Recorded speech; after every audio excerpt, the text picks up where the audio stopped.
as we explore further into the Halloween movie franchise, covering Halloween's 4, 5, and 6 today. Also, a side note, if any of you happen to be listening to this, if I put this under the podcast section, the only thing you're really missing is a couple props here on the table. But there is about to be a little musical number that's intentional.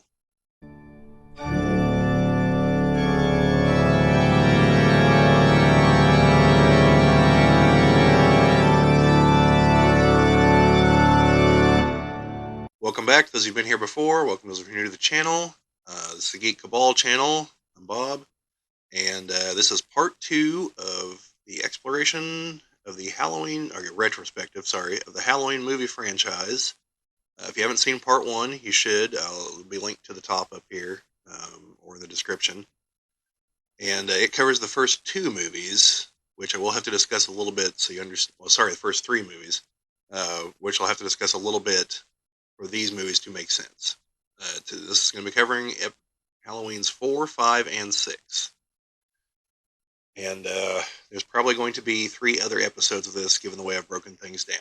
So, anyway, here we go. As the other video left off, we were talking about Halloween 3.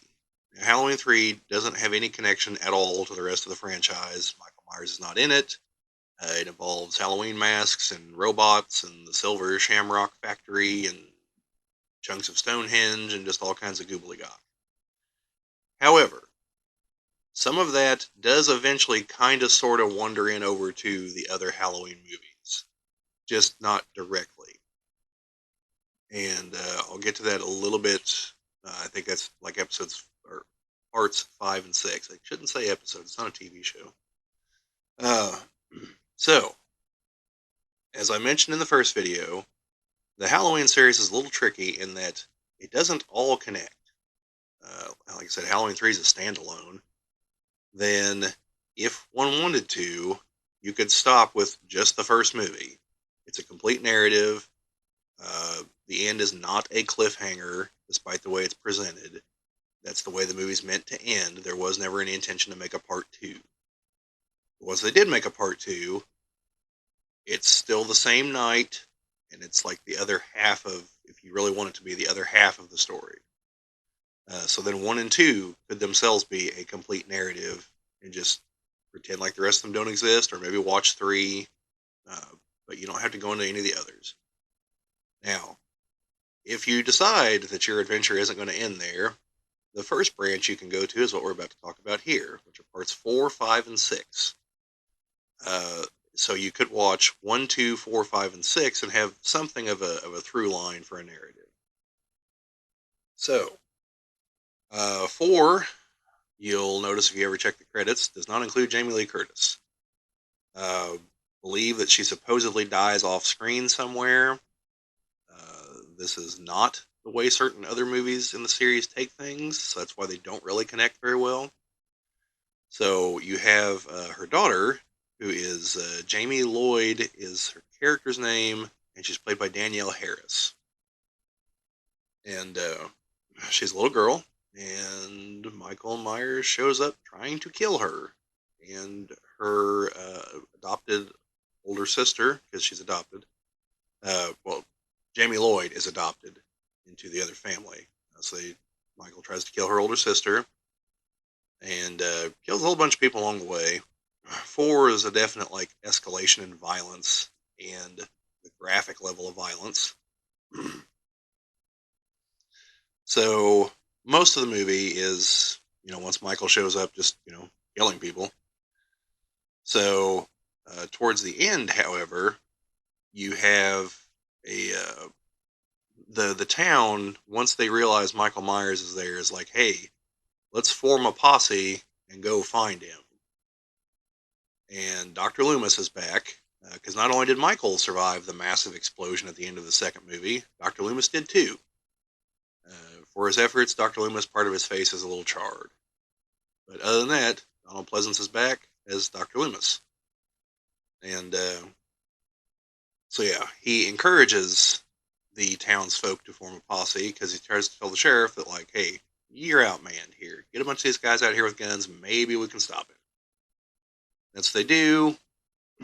and they accidentally kill a few innocent people who they think are Michael Myers, and ultimately it ends in a car chase that sees Michael ejected from the back of a pickup truck into like through some signage and stuff, and there's like a mine shaft back behind him, and as he like gets up to go to stab Jamie Lloyd, like the posse's there waiting, and they just unload into him. He falls down the mine shaft, and then they dynamite the mine shaft. So the fourth one ends with them back at the house, and Jamie Lloyd is wearing her Halloween costume, and she stabs someone with a pair of scissors. And Dr. Loomis assumes that like Michael Myers' evil has transferred into her or something. And it just kind of ends with that kind of note where he's just like, no, no, we've got to stop her, and he's going to shoot her. And everyone's like, no, you can't shoot her, she's a little girl. So that's where 4 kind of ends there. 5 picks up a year later, I believe, and you see that Jamie Lloyd is in a kid's facility of some kind. Dr. Loomis has been watching her. She hasn't spoken since then, and she gets like a psychic glimpse because now she has some kind of connection to Michael. Sees that he's still alive, and in a flashback, we see that he was able to crawl at the back of the mine shaft and get blown into the river. Goes down the river, and some homeless guy that lives in a cave pulled him in and like kept him alive. For his troubles, Michael kills him, and yeah, Michael's not he kills everybody, so it does not help at all trying to help him. You will not be spared. So, um, part 5, you see Jamie Lloyd's adopted sister gets killed towards the beginning of the movie, as is like horror movie tradition. Like you really can't survive very many of these in a row. And so then her friend Tina takes the place of like the adult in the storyline, essentially, happens to also be a teenager. And Michael is trying to find Jamie Lloyd to kill her, but in the process kills a whole bunch of other people. And so towards the end of the movie, Dr. Loomis has the bright idea of, well, we need to actually capture him. And so the police just like they go to the Myers house because Michael keeps like coming back there in these movies. And Dr. Loomis knows that Michael's not going to show up with all the cops there. So he intentionally like, they get sent on a wild goose chase. And it's down to him, Jamie, and 1 officer. And then he like smashes the radio and tells the other guy like, look, you need to get ready because like Michael's here or will be here at any moment. And he's right. Michael comes up in a stolen cop car, crashes it into the other cop car, kills the cop that's outside, and then comes inside and eventually kills the cop in there. And yeah, so Dr. Loomis does eventually get the drop on him though, and hits him with like some tranquilizer darts and drops a giant metal chain net on him. And yeah, then they arrest him. Didn't take his mask off while he was sitting in the jail cell, which was kind of odd. But part 5, there are various scenes where you see a character who you never see their face. They're a similar physical build to Michael, and they're wearing like a black trench coat, like a fedora. And you eventually see that there's a symbol on this character's wrist. And you also see that Michael has the same symbol on his wrist. It's a Celtic rune of some kind, which is where I mentioned that like some of the stuff from part 3 kind of starts drifting in here, the Celtic business. And so at the end of the movie, this guy goes into the police station and shoots all the cops and blows up the jail cell, and Michael escapes. And that's how that movie ends, with everyone just like, well, we had him, and now we don't. So, the killings will presumably continue. And then you get into part 6. And part 6 has some oddities to it. First of all, Paul Rudd is in it he plays Tommy Doyle, who was the kid that Laurie was babysitting way back in the first movie. And I believe we're supposed to think that a considerable amount of time has passed between 5 and 6. Uh, that's important because, by and large, these movies actually take place in the years they were released. Not part two, because it's the same night. So that's one and two are all back in 1978. But then, like four, five, and six are supposed to be roughly the year that they were released. So this would be in the mid 90s, like 96, I want to say. And so he plays Tommy Doyle. They have outlawed Halloween in Haddonfield because of all the murders that happen every Halloween. And so there's a bunch of kids who are trying to like overthrow that concept and bring it back.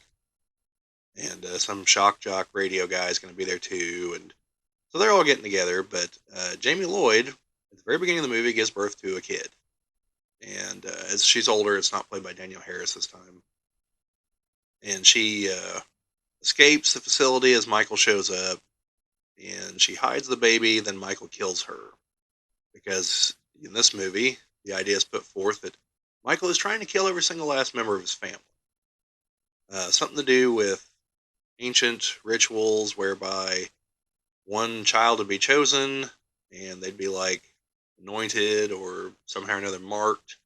And their job was to then like massacre their whole family. And in exchange, the village would be spared various calamities. And so that's kind of the theory they're operating under, although they never elaborate onto like who this is supposed to be helping by having Michael go on these massive murder sprees that target all kinds of other people. But anyway, it's just an idea that gets put forth. So it starts to bring in the mysticism, and that's probably meant to also explain why he appears to be super strong, and the fact that bullets are merely an inconvenience to him, things like that. So, uh, part six, Michael's presumed dead because no one has seen him for years. Dr. Loomis has retired, Donald Pleasance yet again, and Tommy Doyle is convinced that no, Michael Myers is about to come back. And yeah, well, he does. Murders some more people. Now, in this time, uh, Lori, back in Jamie Lee Curtis's character from parts one and two, her last name was Strode, and she was adopted. She is actually Michael Myers' sister. So her real last name is Myers. But the family that adopted her was Strode, and her adopted dad was a realtor, and so I believe his brother is as well.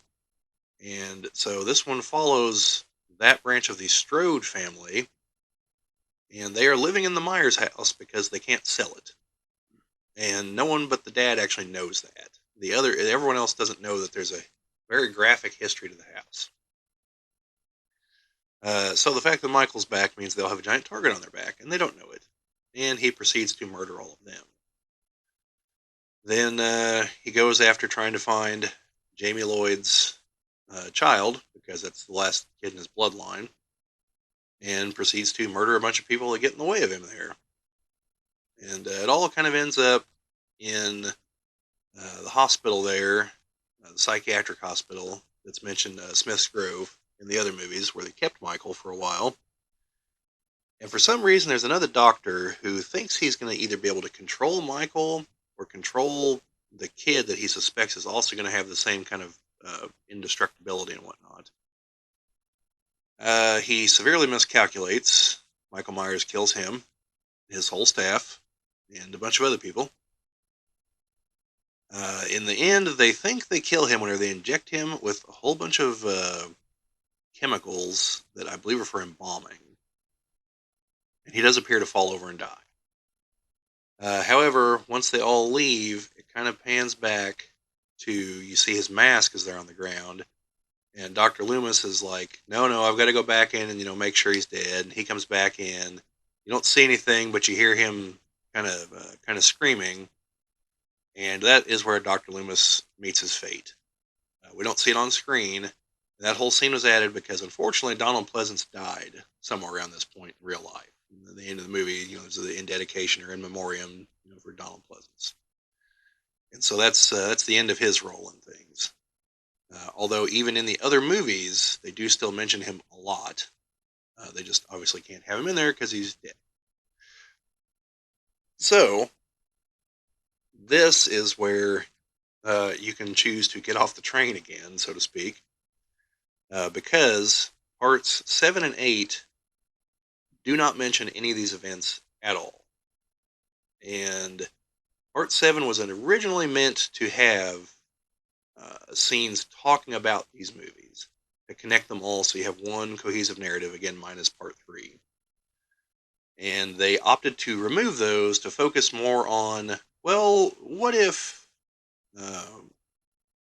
Lori had been dealing with this all this time with lots of drinking and lots of pills and lots of nightmares. So there are no scenes to actually connect the movies. In theory, you can just tell yourself that, well, she went into hiding, trying to avoid Michael Myers, and left her daughter behind, which is terrible parenting. And now her daughter's dead, so there's no real point in dwelling on it. And that'll actually come up again in this franchise, just so you know. But yeah, so 7 and 8 don't really connect to these. 7 is actually Halloween H2O, which is 20, not water. And then Halloween Resurrection is part 8.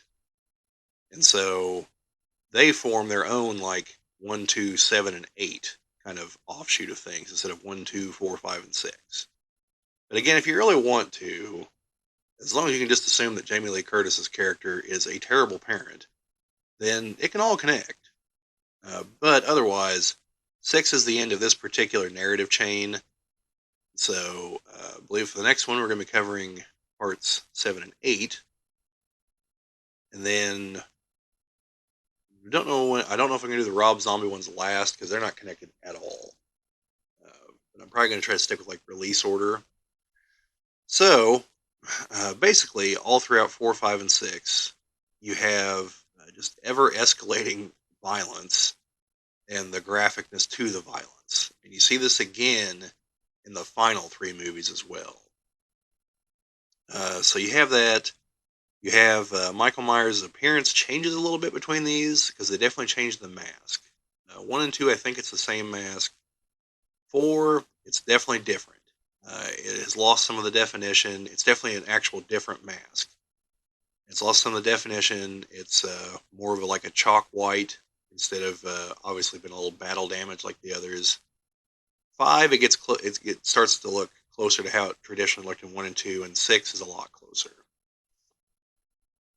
So you have that. I don't know if there are different people playing Michael at this point because there are different people playing him throughout the movies. So I suppose if you paid a lot of attention, his height and build probably change a little bit.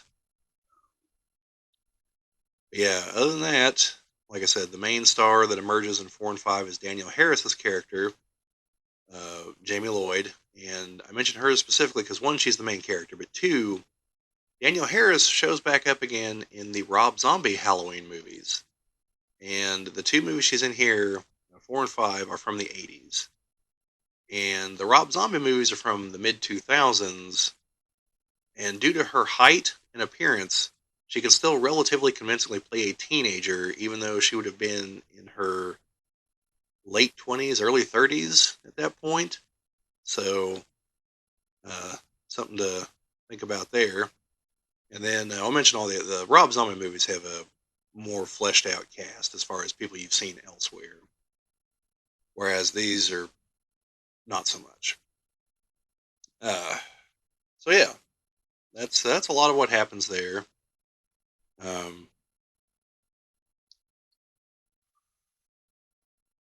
don't think there's anything really other noteworthy, other than like the sheriff keeps kind of changing up throughout the movies. I want to say 4 and 5. I believe it's the same guy as the sheriff. I know for 1 and 2, the very beginning of 2, the sheriff leaves because his daughter gets killed, and Loomis is having to deal with one of the deputies. Then 4 and 5, I want to say that the sheriff stays the same, even though again his daughter gets killed in part 4. Then in 6, it's someone else entirely, and unlike 1, 2, 4, and 5, there's not a lot of intervention from the police in part 6. There's several sheriff-related characters in the first 4. Well, 4 of the first 5. They're not in Halloween 3. Whereas 6, it seems to be a departure there, and that follows through in 7 and 8. And they don't really pick back up with the sheriff being a core character until the Rob Zombie movies and the most recent three, where they kind of try to return to the more basic formula. So yeah, that's where a lot of that comes from and where that goes. One little side note I should have mentioned back in the first episode: Friday the 13th is basically a knockoff of Halloween. Whenever Halloween came out, was wildly successful. There's a person in Hollywood that's like, I want to make a knockoff of this movie because this worked. We want to steal as many ideas as we possibly can and go as close as we can without being sued. And that's where Friday the 13th came from. So there you go. As far as I'm aware, Nightmare on Elm Street's its own thing, not uh, not brought about by either of the other two. So that about wraps it up for this part of the retrospective, part 2 here. If you liked what you heard, like, share, subscribe, comment, all those fun things. Because this is YouTube, and if you happen to listen to this not on YouTube, then obviously it's not YouTube. But please do the equivalent of whatever happens there. Now, we haven't branched out to the other video channels yet, but we probably will at some point in the future. Just got to look into them and the ins and outs and figure out if it's worth the time. But otherwise, appreciate you guys hanging in there through this one, and see you in part 3, which is going to deal with Halloween H2O and Halloween Resurrection. So until then, watch out for the boogeyman.